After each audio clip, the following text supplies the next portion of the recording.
What's up YouTube? It's your boy Ricky coming back at you with vlog number 3.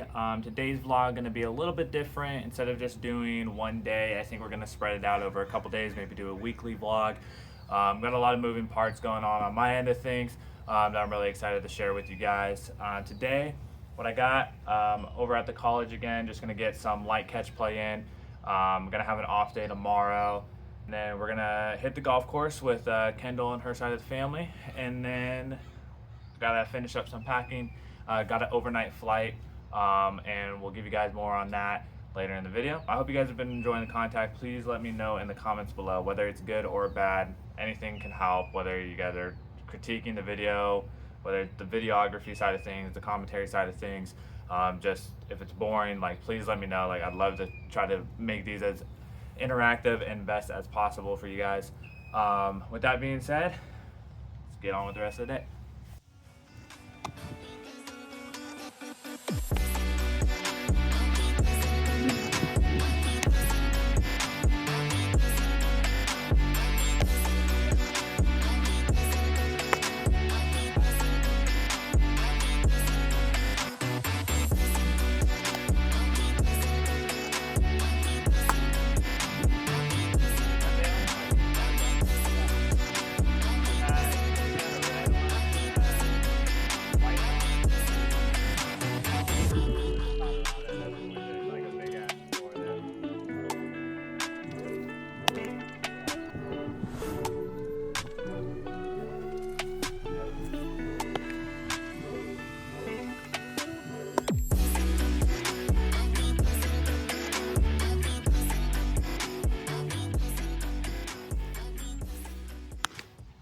Alright guys, we're out here at Oso Creek Golf Course in Mission Viejo. One of our partners ended up leaving in our party, so we got Kendall and her dad accompanying me.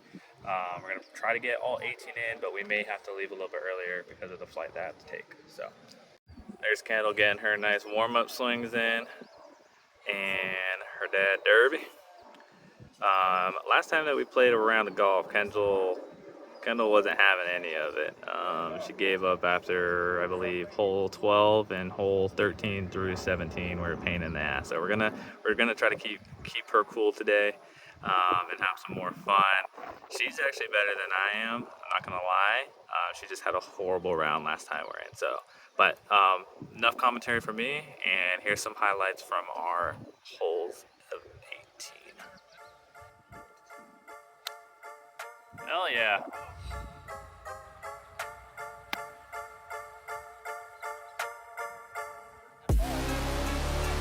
Hell yeah. Hell yeah. Alright.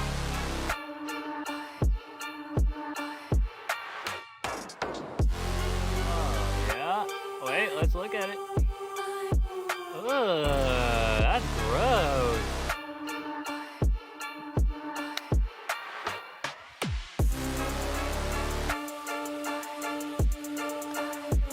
Yep. Oh my god, that roll. Oh. Oh, slice back.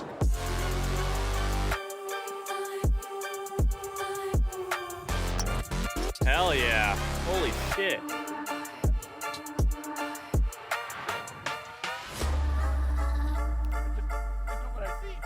That might be the best drive I've ever seen you hit.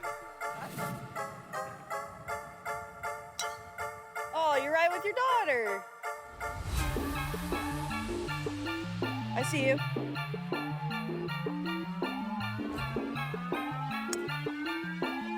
Sure.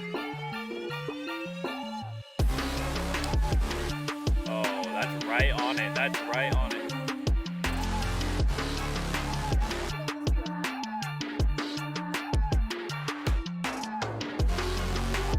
Oh. There you go. You're right with me. That's all right.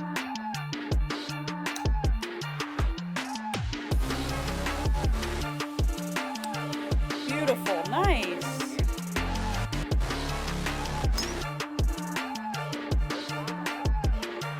You should be clear.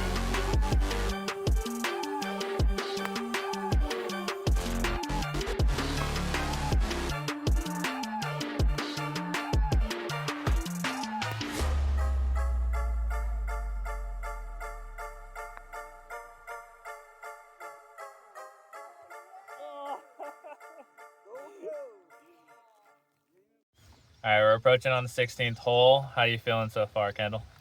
You know, had a couple birdie attempts, didn't get it, but got some. I think I had 2 pars, and the rest are bogeys and double bogeys. So Yeah, I think I've only had 1 true par. I had a second par, but I took a second shot off the tee, so I'm not counting that one. How do you feel like compared to your last golfing attempt? completely different. Yeah. Dad, how do you feel? How you feeling today, Derb? Excelente. All right, so Kendall and I are on our way to the airport right now. Golf ended up finishing good the last 2 holes. Got some Raising Cane's for dinner. Finished up packing up and then just hopped right on the freeway. Borrowed the Tesla from Glennie today, so first time driving that. Not sure how I really like it, honestly. It's a fun car, but there's too many gadgets for me to figure out. But outside of that, I'll talk to you guys a little bit when we get to the airport and kind of fill you guys in on what's happening on that end.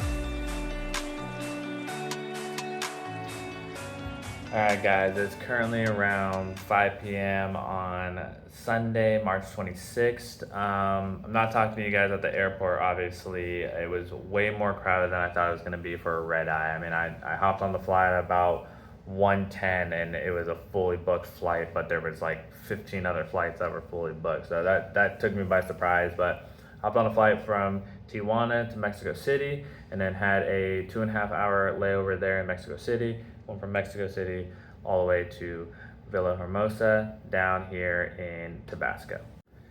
The reason that we're out here in Tabasco, Mexico, is because I recently re-signed back in the LMB, which is the professional baseball league out here in Mexico, and I signed with the Olmecas of Tabasco, or Olmecas de Tabasco. I'm really excited about this. It's a great opportunity for me. Pretty much everything that I was looking for on the pitching end of things, like the actual like position and what I do, type of pitching that I'm looking to do, really fitted the need for this particular organization. So it was definitely a mutual agreement that we came to and a mutual plan that we're working towards. Now it's just up to me to actually go out there and perform and hold up my end of the bargain. I also wanted to give you guys a little bit of insight of how we even got here.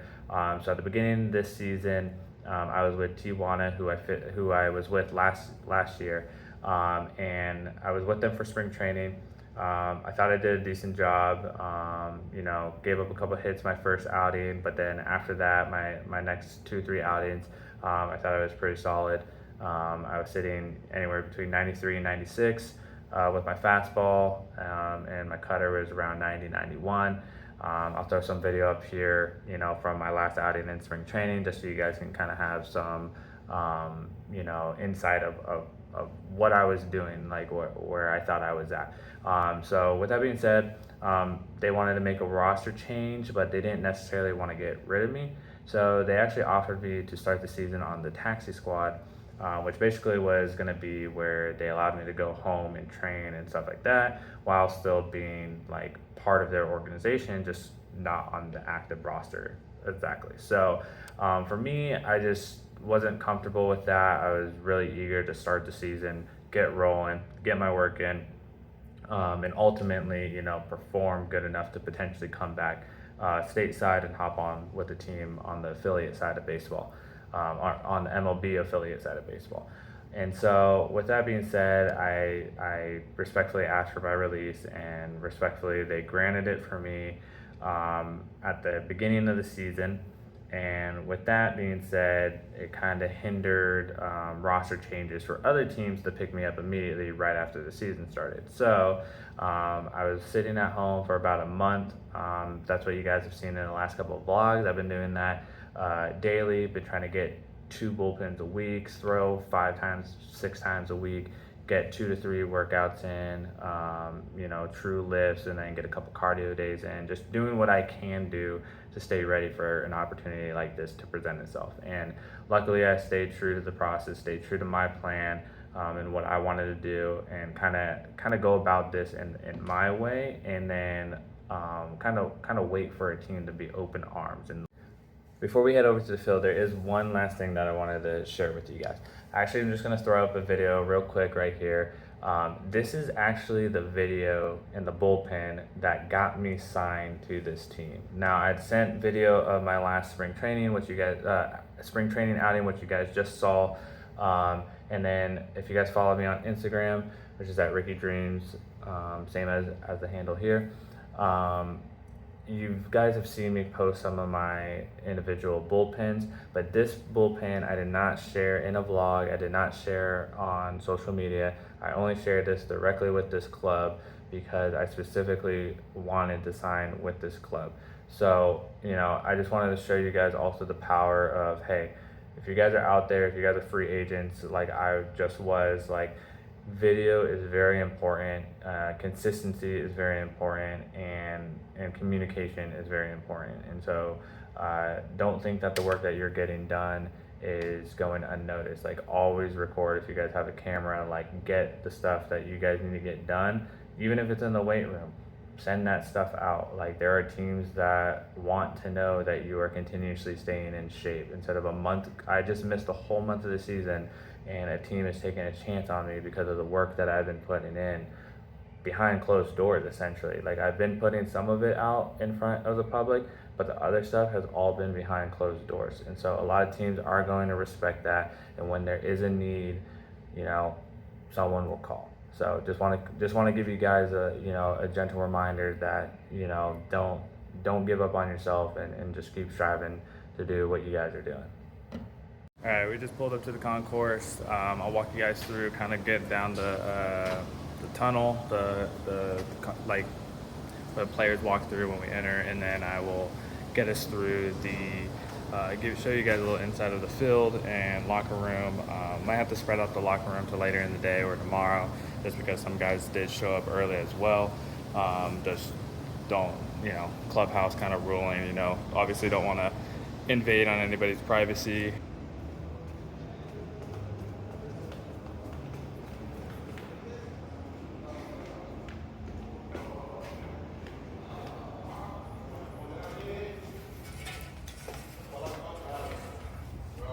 Alright, so here we got the field. We're about halfway into the season. Like I mentioned earlier, All-Star break just happened. So out here, that's where the visiting clubhouse is going to be, over there. And then this is our dugout side over here. And then as you guys see, it looks like they had a concert over the weekend. A lot of the stadiums here do host concerts and live venues. So they're just pretty much clearing all that up, and then have the field ready for tomorrow, since we have a game tomorrow. But for today, we just have practice. I'm assuming that it's gonna be kind of like on your own. Obviously, I got to do some paperwork stuff with the team, and then talk with the coaches as well. But in the meantime, this is what the field looks like, and then maybe get some throwing in. Alright, so we'll give you guys a little tour of the weight room. It's a pretty standard weight room. The cool thing about this one is you get a little immersive with the batting cage right next to it.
This is one of the entrances for the fans. You got this big staircase coming in from left field. Over there on right field, you have the same thing. And then you have an entrance right behind the stadium, which is pretty normal for most stadiums. The cool thing about this little area is shortly over here on the right, they have a full soccer stadium as well. I'm not sure what else other events that they hold over here. Haven't really talked to the players about that, but they have a whole center over here that's like a public gym and public park as well, connected to the stadium as a whole. So when I played here last year with TJ in Cancun, honestly my favorite part about this whole stadium was the concourse. A lot of the other concourses don't really offer the type of food that I like, I guess. It's very standardized stuff that you would see at other ballparks, but here they literally have everything. This stadium reminds me a lot of a AAA stadium. I'm from the Sacramento area. I grew up watching the River Cats, and so just traditional minor league stadiums like that, like the layout, everything's the same here. You got at the back wall, you have a lot of like walk-up places here. So unfortunately, the place that I liked the most last year isn't here anymore. So that's a bummer. But I'll be checking this out later today after the game.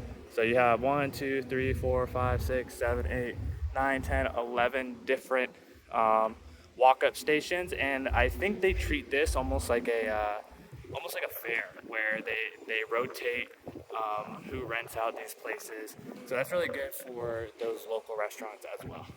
And then over here is a connection of that other stadium that I was talking about, like the public area. I think this is really cool, especially to just have a whole venue dedicated to sports. And over here is the gym, and then got some statues over here. Yeah, this is the main entrance. Just giving you guys a better view of how it would look as a fan walking into the stadium. I think they do a really good job here of letting the fans be immersed into the stadium. And then as you can see, as a traditional AAA, AA stadium over here, very standard all the way around on the layout. Everything's above the field. Everything's just in a half circle kind of thing. Looks like over here they have like a batting cage for the fans. I didn't know that they had this. That's pretty cool. And then looks like maybe some new restaurants going in over there as well. So yeah, of course they have a couple bars. I think beer here is like $3 for a draft beer. It's like $3, and water's like $2.50. And then of course you get like your standard stadium food, which is going to run you like $8 to $10, which is still by far a lot cheaper than the American side of things. So let's get closer, get a little more of a sneak preview up here.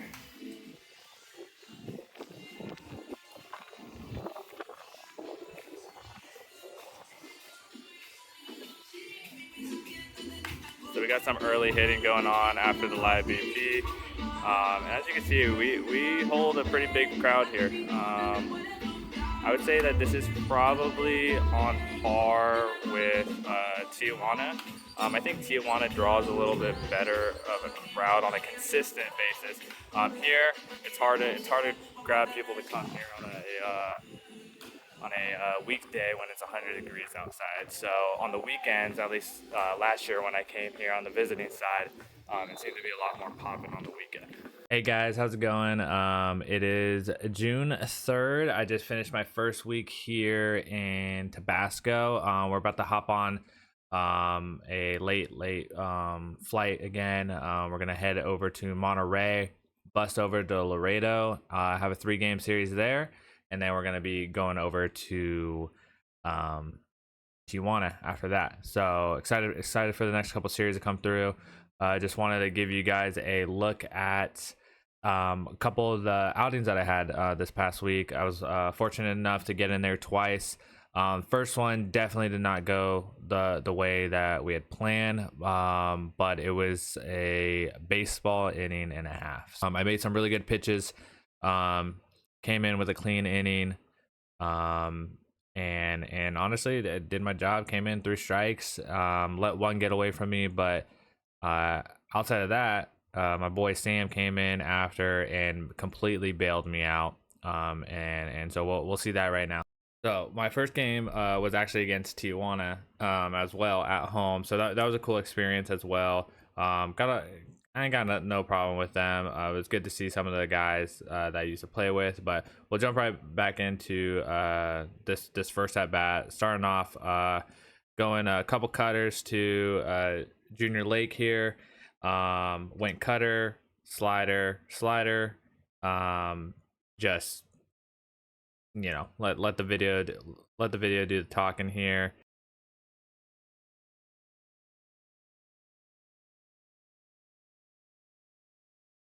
So the white dot in the lower right, that's going to be the previous pitch thrown, or the most recent pitch thrown. So the other pitches there were from last inning. They just didn't get him out. So I was sitting in both outings with my cutter around 88. Here's a slider right there. That's a nice swing and a miss, about a ball and a half off the plate. Those were all around 81, 82, and then fastball was consistently 94, 95. The idea here was he just swung and missed through this, a ball and a half off. So I was like, oh, I'm gonna go another ball off and try to get another swing and a miss. And he hits it at the end of his bat.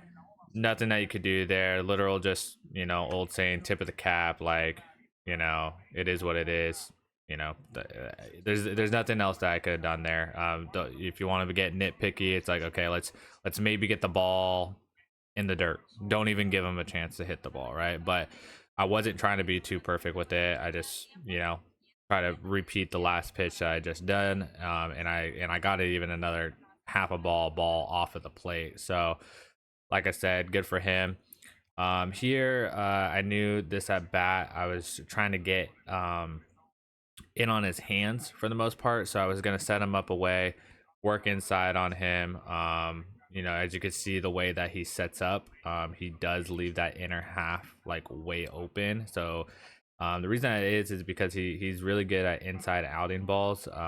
Playing with him all last year and then his season so far, like he's still able to get to that outside pitch, but he's really just trying to look for middle in, get his hands through.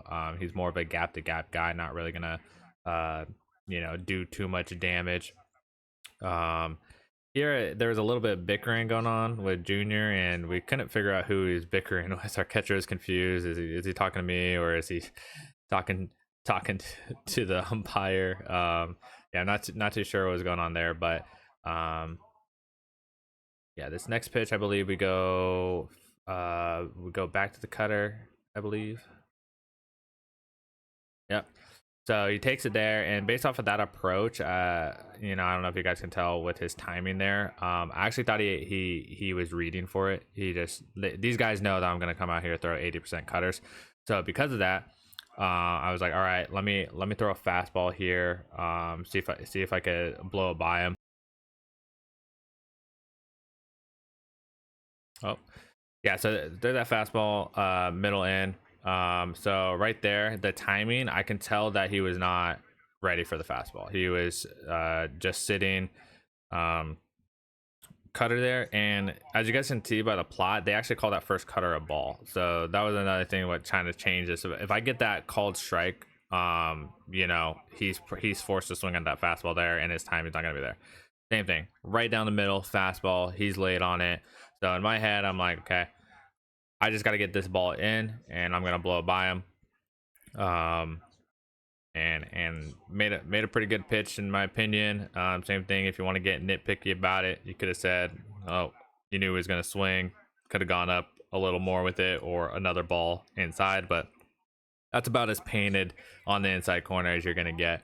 So same thing. I fisted him there. Sounded like I broke his bat, and then that just kind of was like, uh-oh, we're in a one-run ball game. Got two guys on. You know that they're gonna try to move these guys over, and I'm not gonna show the full at bat, but the next batter just ended up hitting him in the foot,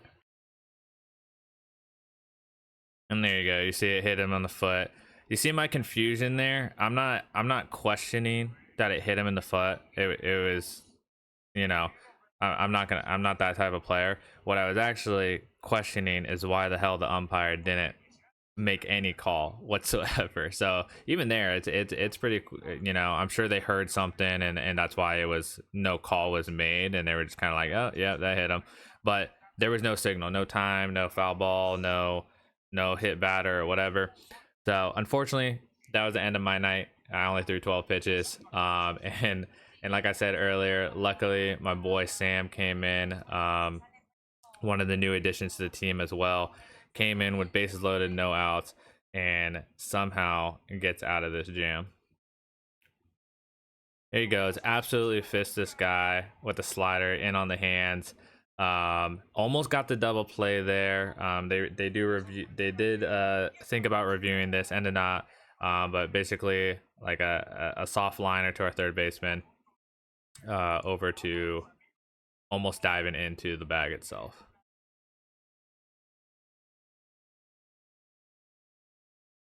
So the very next batter, now we got bases loaded. We got bases loaded, 2 outs, almost a mishap up there in the middle, and a fantastic play by our second baseman to roll that up. And look at Sam there, just another day at the office. That's an ex-big leaguer right there. So appreciate Sam for bailing me out, saving my numbers a little bit. And then we'll get right into the second appearance that I had 2 days later. So funny enough, they bring me in, runner on third. Unfortunately, one of our guys came in. It was a 2-1 ball game going into the ninth. Gave up a couple runs. Pitch count started to get up there a little bit, so they brought me in. And of course, I'm facing Junior again. And so this whole at bat, I was like, I want to finish him off with the fastball. So we go cutter there. Same thing, coming in, throwing strikes. That's all I could really ask for. And then based off of that, whenever I feel like the timing on my cutter is off, I'm basing my entire at bat with the cutter. Like I said, I wanted to finish him off with the fastball, but my entire thought process here, whenever I'm coming into games, is how are they reacting to my cutter? And since he's late on the cutter, I'm just throwing this as a show me pitch, but this whole time I'm just trying to change the speed to get back to that fastball. So I know he's late on a cutter. I'm just going to throw this slider to slow him down a little bit, and then I'm just going to hammer fastballs. And I think I paint this one low and away. Good pitch. This is earlier in the game too. Junior had a home run, line drive, right center. And so you know, he saw a lot of cutters and sinkers today. My fastball, you know, looks like it's running a little bit. It's more of a 2-seam-ish, just natural run on the ball, not really a sinker. So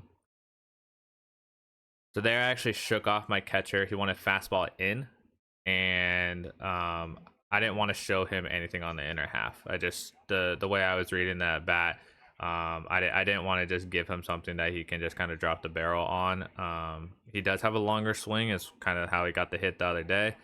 But as you can see there, you know, was able to blow that fastball right down the middle. It was low, but right down the middle of the plate. And that was my plan the entire at bat. Was I know I'm just gonna make him think that I'm gonna go off speed outer half with him.